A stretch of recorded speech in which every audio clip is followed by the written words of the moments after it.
I am participating in the Rediscover Your Stash IG Hop. My Rediscover product was the Dare to be Artsy Lovebird Stamp and Die. I paired this with the Hero Arts Heartburst Stencil and the Scrapbook.com Nestled Wavy Rectangles. To begin, I have my stencil and my cardstock ready to go. I cut out several hearts from masking paper. I'm going to add my stencil to the cardstock and assess the position of my stencil and the wavy rectangle to see how much surface I'm really working with. I have to determine where I'm going to place my hearts to truly understand when I cut this out, what design will you see for my finished card. The trickiest task of them all was releasing this image from the masking paper. Holy moly. I am then securing all four sides of the stencil to the cardstock using purple tape. Now it's time to blend. I'm using my blending brush and some brown distress oxides in a circling motion. I'm covering the entire surface of this stencil.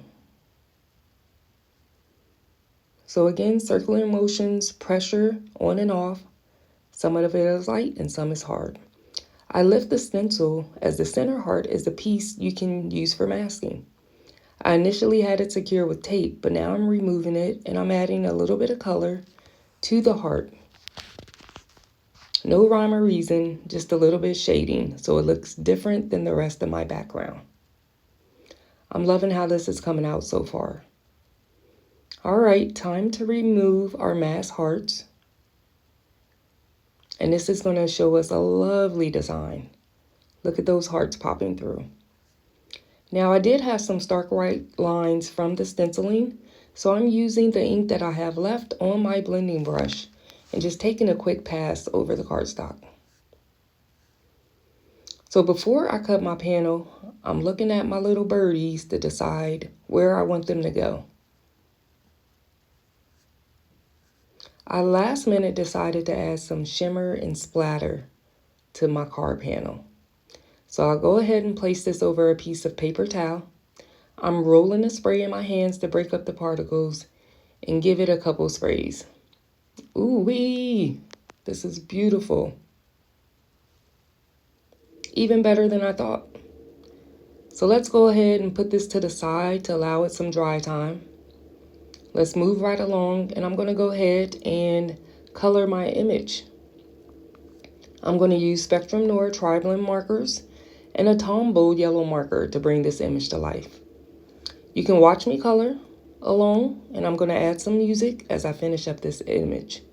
Feel free to skip ahead to the next step if you don't want to watch me color.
As you can see, I have finished coloring.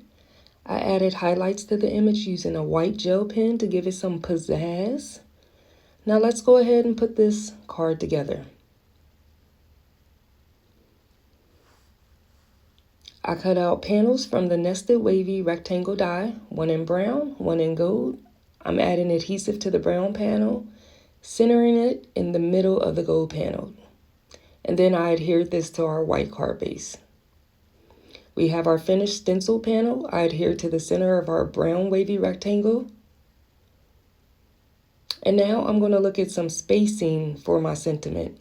So I place the birds where I believe I want them as the focal point of this card, and I proceed to put the entire card base into my Misty. I added my sentiment, and now I'm going to ink it up.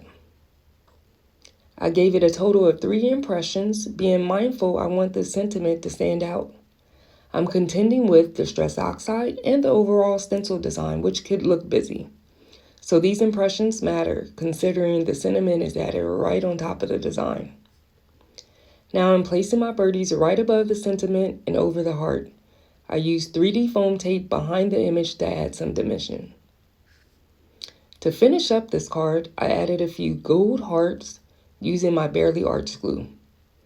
It was the perfect addition to round out this theme. This card is so adorable.